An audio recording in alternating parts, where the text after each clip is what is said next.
বেশি সওয়াব হবে না। একটু যদি মনোযোগ নিয়ে আজকে শুনি আর লিখে নিয়ে যাই, অন্তত দিলের ভিতরে বসায় নিয়ে যায়। আয়াত আছে কয়টা? এবার বলেন তো শব্দ আছে কয়টা? এটা অনেকেই ভুলে গেছে। 1228টা শব্দ আছে। জোরে কোন আল্লাহু আকবার। এবার বলেন অক্ষর আছে কয়টা?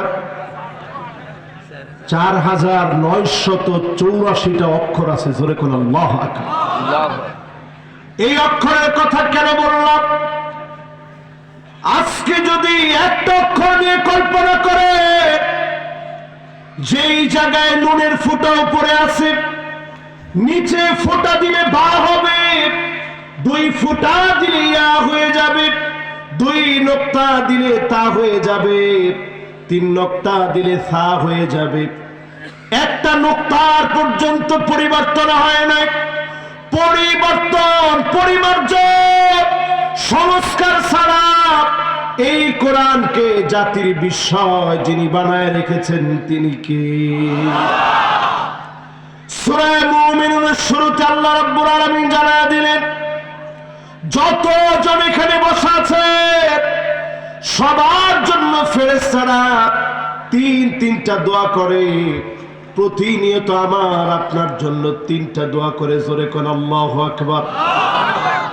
1 নাম্বার দোয়া করে ফেরেশতারা আল্লাহ রাব্বুল আলামিনের কাছে, ওয়ায়াস্তাগফিরুনা লিল্লাযীনা আমানু রব্বানা ওয়াসি'তা কুল্লা শাইইন রাহমাতাও ওয়া ইলমা।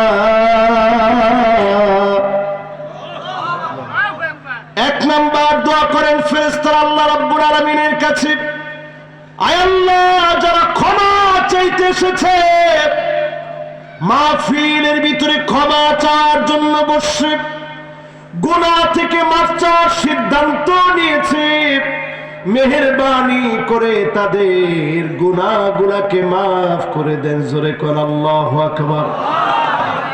তাহলে ফেরেশতারা আমাদের জন্য দোয়া করে কয়টা? 1 নাম্বার দোয়া গুনাহ থেকে মাফ। জোরে কোন আল্লাহু আকবার। 2 নাম্বার দোয়া করে ওয়াকিহিম আযাবাল জাহিম।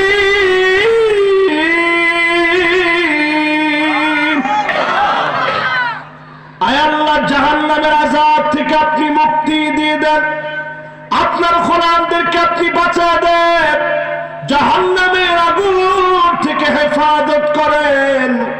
প্রতিনিয়ত ফেরেশতারা 2 নম্বরে দোয়াটা করেন। ফেরেশতাদের দোয়ার কারণে যিনি মাফ করে দিবেন তিনি কে? প্রথম দোয়া গুনাহ মাফ, দ্বিতীয় দোয়া জাহান্নামের আগুন মাফ। জোরে কোন আল্লাহু আকবার। 3 নাম্বার দোয়া করে রব্বানা আদখিলহুম জান্নাতি আদনিনিল্লাতী ওয়া'আদতাহুম।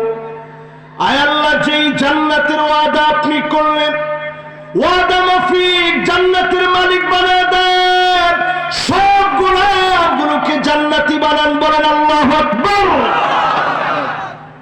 তাহলে এবার আমি প্রশ্ন করি, ফেরেশতারা আমাদের জন্য দোয়া করে কয়টা? 1 নাম্বার, সবাই বলেন 1 নাম্বার গুনাহ মাফ। 2 নাম্বার জাহান্নামের আগুন থেকে মাফ। জোরে কোন আল্লাহু আকবার।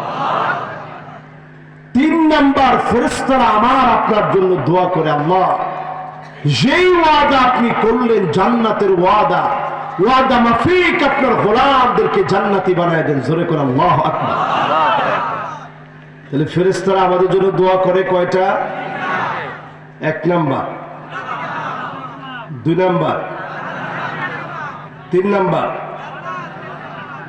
জাহান্নাম জীবনে কোনদিন আপনি দেখেন নাই, জান্নাত জীবনে কোনদিন আপনি দেখেন নাই।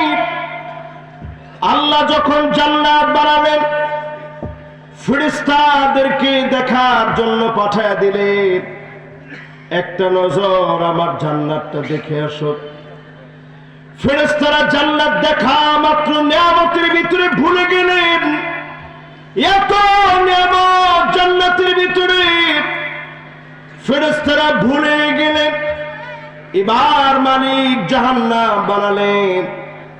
ফেরেশতাদেরকে বললেন, ঘুরে আসো, জাহান্নামটা দেখে আসো।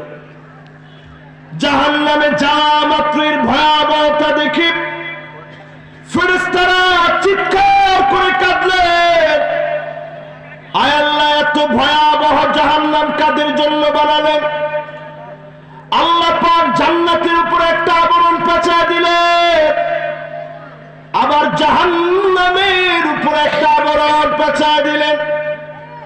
এবার মালিক ঘুরতে পাঠালেন, যাও ফেরেশতারা দেখে আসো জান্নাত কাদের জন্য বানিয়েছি। ফেরেশতারা গিয়ে অবাক হয়ে গেলেন।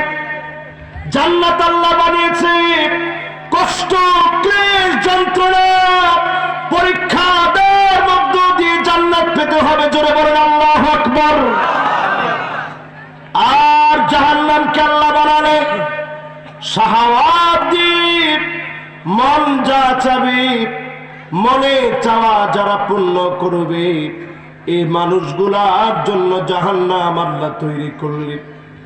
দুনিয়ার জীবনের শ্রেষ্ঠ যেই লোকটা, টাকা ছিল, সম্পদ ছিল, ফেমাস ছিল, ঈমান আনে নাই, এমন ব্যক্তিকে সেদিন আল্লাহ বলবে, এই বেঈমানকে এক নজর জাহান্নাম দেখানো। ফেরেশতারা জাহান্নামের দিকে নিয়ে যাবে। অন্যদিকে সেদিন আল্লাহ দুনিয়ার জীবনে সবচেয়ে মার খাওয়া, হাত ছিল না, পা ছিল না, চোখ ছিল না, গুলি করে